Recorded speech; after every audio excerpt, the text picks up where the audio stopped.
Fala galera, aqui é o professor Luiz, estou iniciando a segunda aula de filosofia para o terceiro ano do ensino médio, né? Estamos entrando aí na ideia de características da filosofia como reflexão. E para falar um pouco dessa aula, eu queria levantar alguns questionamentos importantes. O primeiro é que a base do conhecimento filosófico que ele desenvolve, né, é o aprofundamento que a gente tem das opiniões, ou melhor dizendo, das verdades que elas nos apresentam, né? Então, isso só acontece através da criticidade e da reflexão. Lembramos que na aula passada a gente falou que a reflexão é esse processo de dobrar-se sobre si mesmo. E para eu desenvolver essa criticidade, o caminho filosófico apontado por Sócrates é a dialética, né? A dialética não foi criada exatamente por Sócrates, ele recebeu do seu amigo Hipócrates esse método, e o Hipócrates, para quem não sabe, é o pai da medicina moderna. E o Hipócrates, o que ele fazia? Ele, diferentemente dos médicos da sua época, que tinha um trabalho mais de curandeirismo do que literalmente de medicina, ele foi o primeiro a perguntar para os seus pacientes o que eles sentiam e investigar através da conversa uma relação causal para aquele problema que eles tinham. E aí o Sócrates, ao observar esse método, ele entendeu que esse método era possível ser utilizado para a busca do conhecimento. Então a busca do conhecimento para o Sócrates, ela vai se dar através do diálogo. Então Sócrates, o que ele fazia? Ele, através do diálogo, ele questionava e conversava com as pessoas para chegar a uma profundidade do pensamento, né? E aí o Sócrates vai dizer que esse processo de você questionar, levantar, é o processo que ele chama de maiêutica, que é tirar os véus. Você imagina a seguinte cena: uma noiva, antigamente era assim, né? Uma noiva vinha com um véu nos olhos, no rosto, e às vezes era 2, 3 véus, e aí o noivo tinha que tirar o véu para ver o rosto da noiva. A ideia é a mesma. Então o que eu tenho que fazer? Através do diálogo eu tenho que tirar os véus para entender o rosto da verdade, que ele chamava de aletheia. Quem que são esses véus? Quais são esses véus? Segundo o filósofo Sócrates, os véus eles são representados a partir das doxas, que são as opiniões. As opiniões, elas vêm muitas vezes através das crenças e elas vêm também das opiniões frágeis. Porque o que é uma opinião frágil? É alguma informação que é fundada, alguma informação que alguém te traz, que é fundada no senso comum, no achismo, no eu ouvi dizer que. Essas crenças e essas opiniões frágeis, elas são fundadas ou no senso comum, ou no senso religioso, ou num senso científico mais, digamos assim, errôneo na sua interpretação. O que eu vou dizer? Às vezes uma pessoa estuda alguma base científica de pensamento, porém, ela, por falta de base de conhecimento, ela acaba criando interpretações equivocadas e ela repassa essas interpretações equivocadas. Vou dar um exemplo. Hoje em dia nós temos o terraplanismo aí que está na moda em algumas correntes de pensamento aí. Que é o quê? Que são pessoas que vão utilizar alguns conhecimentos básicos de ciência bem primária do século XV, XVI, aí, até antes, XIV talvez, para tentar explicar que a Terra ela não é, né, uma esfera como nós imaginamos, né, que ela é plana. E esse tipo de conhecimento, apesar de ter alguma base empírica, alguma base em alguma experiência primária, ela não se sustenta porque nós temos hoje muitas teorias científicas que vão provar o contrário. Então olha só que interessante, às vezes você tem um argumento que tem uma base literalmente científica, pelo menos em algum aspecto, porém ela não é completa o suficiente para se chegar àquela verdade e as pessoas vão repassar essa verdade o tempo todo. Então, para eu tirar os meus véus e entender a verdade, primeiro eu tenho que descrever ou desconstruir, melhor dizendo, essas crenças que eu recebo na vida cotidiana.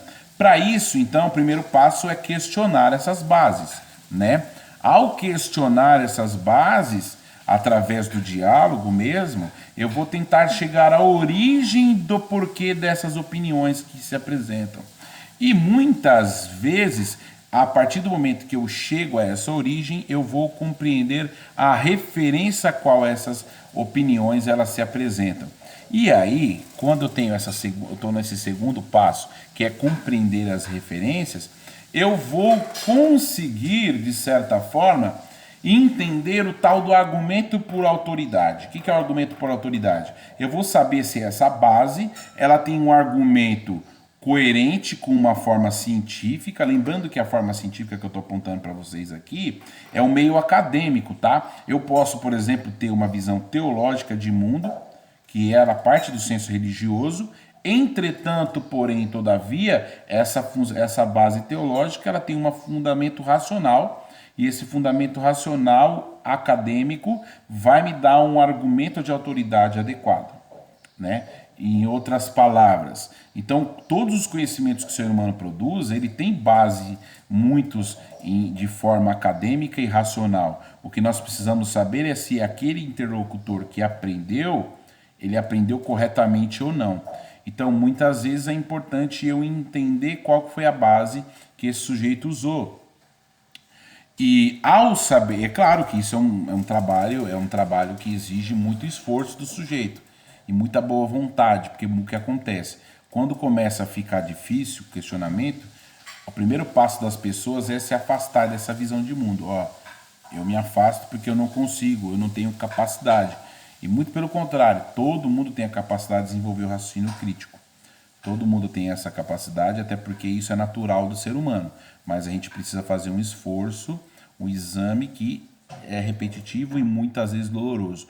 Por isso que o Platão descreve no mito da caverna que o processo de sair da caverna ele é muito dolorido e muitas vezes o sujeito acaba querendo retornar ao seu estágio inicial, né?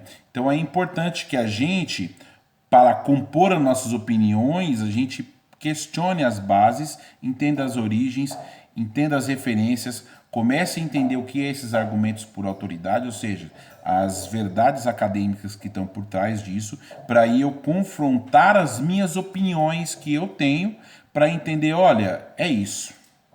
E aí eu vou construir um discurso mais sólido, meu.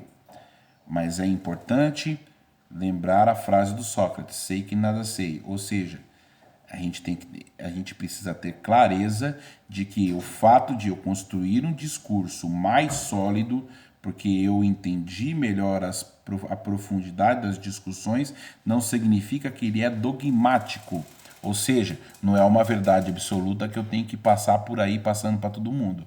Eu tenho que entender, e aí para eu ter uma visão reflexiva filosófica, eu tenho que, a partir desse discurso sólido que eu possuo, propor questionamento para as pessoas procurarem o seu discurso sólido próprio.